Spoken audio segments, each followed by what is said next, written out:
Halo semua, saya Timothy. Di sini kita ada di pertemuan pertama kita. Saya akan membawakan materi mengenai game development pada bootcamp kali ini.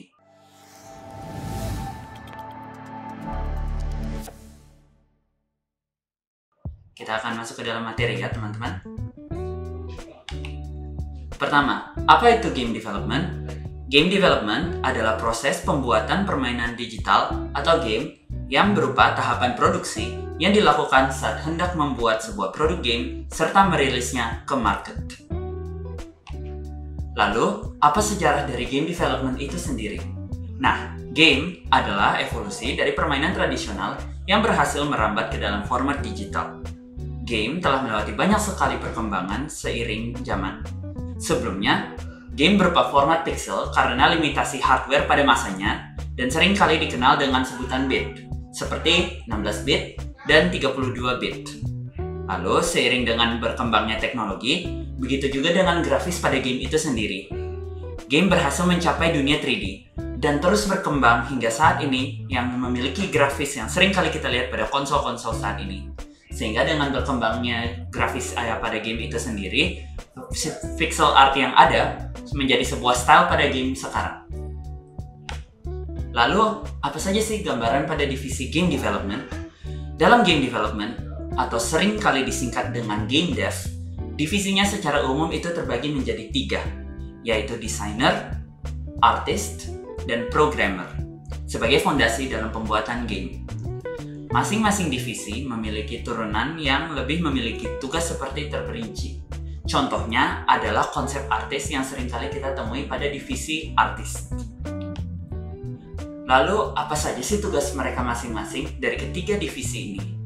Nah, untuk game designer sendiri, mereka yang harus merancang konsep dari game secara keseluruhan, seperti desain level, world building, story, dan sejenisnya. Game designer umumnya menyusun kerangka game yang akan dibuat untuk artis, programmer, dan divisi lainnya agar mampu mengimplementasikannya ke dalam game kita.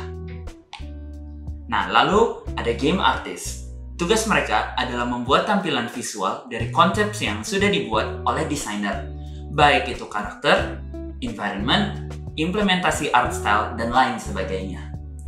Lalu, pada divisi yang ketiga, yaitu game programmer, di mana mereka membuat program atau coding untuk menjalankan fungsi-fungsi dalam game yang sudah didesain oleh game designer.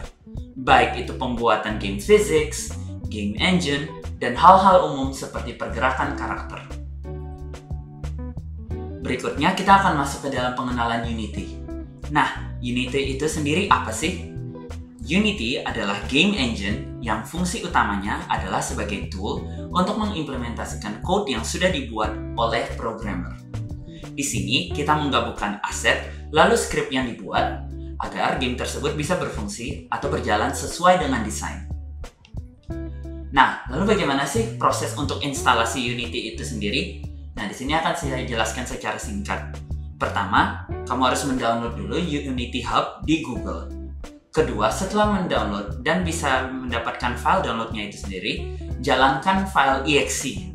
Ketiga, ikuti langkah-langkah yang harus dilakukan, baik itu seperti proses instalasinya di mana, tombol apa saja yang diklik, terms of agreement yang harus disetujui, dan lain sebagainya. Lalu yang keempat, buat akun di Unity Hub. Kelima, setelah membuat akun di Unity Hub, buatlah akun Unity ID. Keenam, pilihlah versi Unity yang hendak diinstal. Lalu terakhir, yang tujuh, setelah semua proses itu sudah selesai, Unity siap dipakai.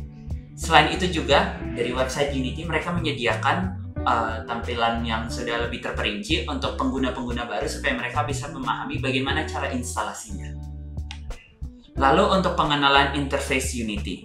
Pertama, kita memiliki toolbar. Nah, apa sih toolbar? Toolbar itu berisi tombol untuk kontrol dasar seperti play dan pause. Lalu kedua, kita ada hierarki. Hierarki itu berfungsi untuk menampilkan daftar semua game object yang ada dalam scene. Ketiga, kita ada project. Project itu berfungsi untuk menunjukkan semua aset yang ada pada project Anda.